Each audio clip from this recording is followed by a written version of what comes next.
Number 3, when someone is serious about you, they introduce you to their inner circle. They introduce you to their inner circle. When they're serious about you, they want the people that mean the most to them to meet you. This is ingrained in us as people. From childhood, your best friend. You want your mom. Mommy, can so-and-so come and have a sleepover? Mommy so-and-so is my friend. In fact, your mom knows your best friends when you're in primary school because you talk about them all the time. I remember my best friends, they all came home. Why? Because I want them to meet my mom. She's the most important person in my life. And I want her to see these amazing friends that I have. Anything that is of value you like to share with people you love. That's why girls tell each other this is Kikuyu influence. I'm a Karaja.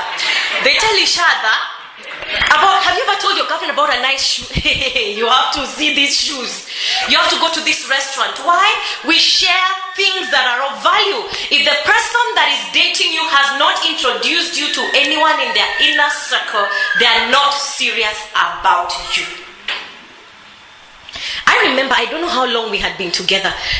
Pastor took me to his mother's office. Yes, he doesn't even remember that. He took me to his mother's office. I remember one time we were coming from Kesha. We used to go to Brackenhurst as a church to Kesha. And he took me to his sister's house, which is very interesting. My nephew, my sister is married to a white man. So his mom is dark like me, you know.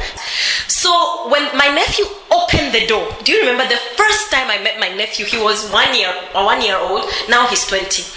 He opened the door and he said, "Mama!" Isn't that sweet? And I remember Pastor was just all over me. He was enthralled. He was taken. He was smitten.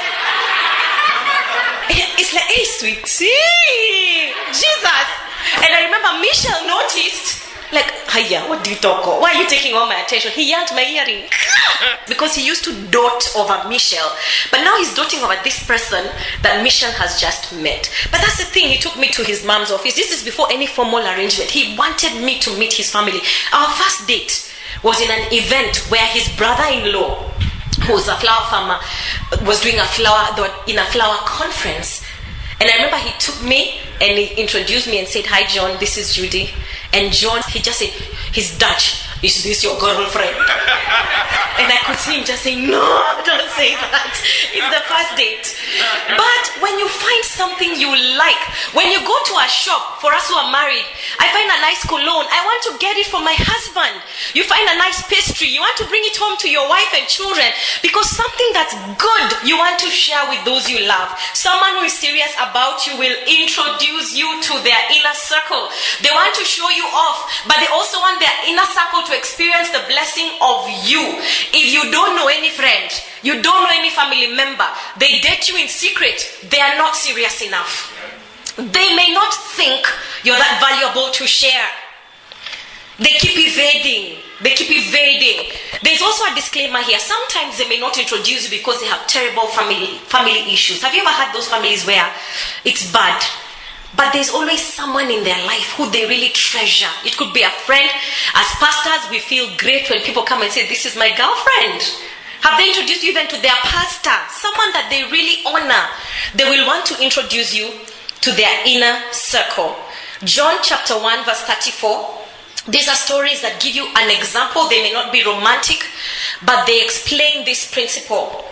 The next day, John the Baptist stood with 2 of his disciples, and looking at Jesus as he walked, he said, "Behold, the Lamb of God."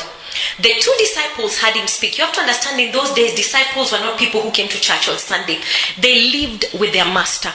They dedicated their lives to being trained by a master. They traveled together. They ate together. You gave up everything. So when you said disciples of John, these were people who had left their personal lives to be with John. And when he said, "Behold, the Lamb of God," they had him speak. And then they followed Jesus. All right? Then Jesus turned and seeing them following, said to them, "What do you seek?" They say to him, "Rabbi, where are you staying?" They wanted to see where he stays. And they remained with him that day. They never went back to John.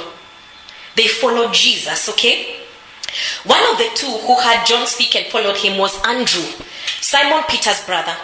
The first thing after experiencing Jesus, He went and found his own brother Simon and said to him, "We have found the Messiah. Come see the Messiah." I'm so excited. Why? His brother was so precious to him. I have found something so good. I want to share this with my brother. I want my brother to experience the value and the beauty of what I have found. I'm so proud of it. I want the closest person for me to be able to see this. When a person is serious about you, they will introduce you to their inner circle.